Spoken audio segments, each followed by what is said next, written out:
नमस्कार दोस्तों, आप देख रहे हैं न्यूज शिखरांश। हम में है दम सच्चाई को सामने लाने का। देश के प्रधानमंत्री नरेंद्र मोदी को पनौती शब्द से संबोधित करना देश का अपमान है। सिविलाइज्ड लोग ऐसी भाषा का उपयोग करते हैं तो अनसिविलाइज्ड के बारे में क्या कहें।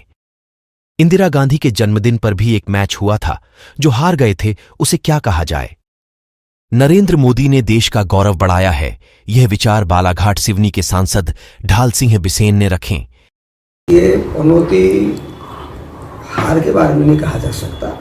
क्या किसी व्यक्ति के जाने से कोई हार जाता है? उन खिलाड़ियों ने पूरी मेहनत करके किया। आप अप्रत्यक्ष रूप में मोदी जी को कह के आप अपमान कर रहे हो खिलाड़ियों का। मैं जहाँ तक मैं समझता हूँ, क्या मोदी जी के जाने से चुना वो क्या मैच हार गए? क्या कभी ऐसा होता है क्या? इसलिए हमारे मुख्यमंत्री ने कहा कि भाई एक मैच तो इंदिरा गांधी जी के जन्मदिन के ऊपर भी किया गया तो मैच हार गए थे, तो उसमें क्या कहेंगे? तो ऐसा नहीं होना चाहिए। खिलाड़ी भावना से खेल खेल रहे हैं। और बाद में मैंने पढ़ा कि वो तो बेईमानी के साथ चुनाव बार बार निकल के आता है।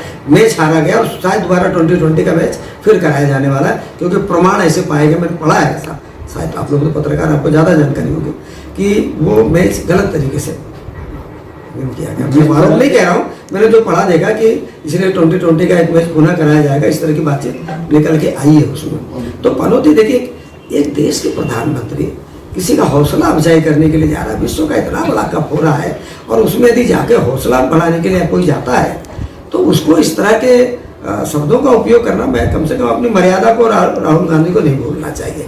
और उनको लगता है कि इस देश में हम ही सब कुछ बड़े, बाकी कोई हमारी बराबरी का नहीं है, तो इसलिए वो कई बार गलत शब्दों का चयन करते हैं और किसी भी व्यक्ति को इस तरह से नहीं करना चाहिए।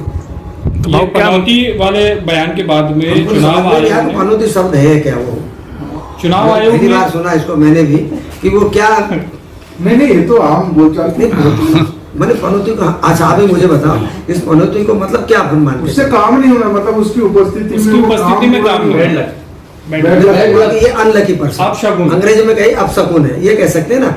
ये मोदी जी है जो 20 साल की सरकार में शकुन के रूप में हिंदुस्तान की भारतीय संस्कृति में, पीछे भगवान रामचंद्र जी मेरे ऊपर दिख रहे हैं ना, ये देश के लिए सब अपशकुन शकुनी व्यक्ति है, शुभंकर व्यक्ति है, जिसके कारण से आज रामलला स्थापित हो रहे हैं, जिसके कारण से हमारा कॉरिडोर आपका काशी का बन गया, जिनके कारण से 370 होकर के आज हमारा भारत का अभिन्न अंग बन गया। 2 झंडा 2 निशान 2 विधान थे। तो ये व्यक्ति देश के लिए एक तरह से शुभंकर है, ये अपशकुन व्यक्ति नहीं है। आप शकुन तो ये लोग हैं जिनके कारण से सारा इस देश में अभी तक देश इतना पीछे रहा है। ये इसलिए किसी को इस तरह के शब्दों का प्रयोग नहीं करना चाहिए। और फिर जो लोग अपने आप को बड़े सिविलाइज्ड कहते हैं, वो खुद इस तरह की भाषा का उपयोग करते हैं जिनको हम कहते हैं कि जो नॉन सिविलाइज्ड व्यक्ति करता है। एक सभ्य व्यक्ति इस तरह के शब्दों का उपयोग, जैसे आज को कहेंगे कोई तंत्र मंत्र नहीं मानता। आपके पहले के जमाने में लोग कहते हैं भला आप शकुन है, उनके फलाने काम में विधवा सामने नहीं आना चाहिए, तो इसको क्या मानते थे कि भाई इससे हमारा नुकसान होता है। पर आज की तारीख में ऐसा कुछ है क्या? तो ये मतलब किसी देश के प्रधानमंत्री आज विश्व में जाते मोदी जी का इतना सम्मान है, और ये व्यक्ति क्या करता है देश के अंदर? लोकसभा के अंदर आएगा तो उल्टा सीधा बोलेगा, बाहर जाएगा देश के तो उल्टा सीधा देश का अपमान करेगा। तो ये देश के लिए अशुभ है। ये देश के लिए मोदी जी शुभ है। आज हमारी अर्थव्यवस्था कहाँ से कहाँ बढ़ गई, देश कितना विकसित हो गया। आज देखिए कि देश के अंदर, आज मैं पढ़ रहा था कि कितने लाख आपके आईफोन बिके हैं हिंदुस्तान में, जो कल तक विदेश से आते थे, चंद्रयान में पहुंच गए थे। अपशकुन व्यक्ति है क्या ये? पहली बार विश्व में अंदर कोई देश नहीं गया, वो भी 300-350 करोड़ रुपए में, इतने कम राशि में 10,000 करोड़ लगा के हमारा रूस नहीं पहुंच पाया। ये अपशकुन व्यक्ति होगा। अपशकुन ये देश में रहेंगे, ये जितने जल्दी जाए। इसलिए मोदी जी ने कहा कि कांग्रेस मुक्त भारत होना चाहिए। इनके कारण देश का नुकसान हुआ है। जो लोग अपने आप को बड़े सिविलाइज्ड कहते हैं, वो खुद इस तरह की भाषा का उपयोग करते हैं जिनको हम कहते हैं कि जो नॉन सिविलाइज्ड व्यक्ति करता है। एक सभ्य व्यक्ति इस तरह के शब्दों का उपयोग, जैसे आज को कहेंगे कोई तंत्र मंत्र नहीं मानता।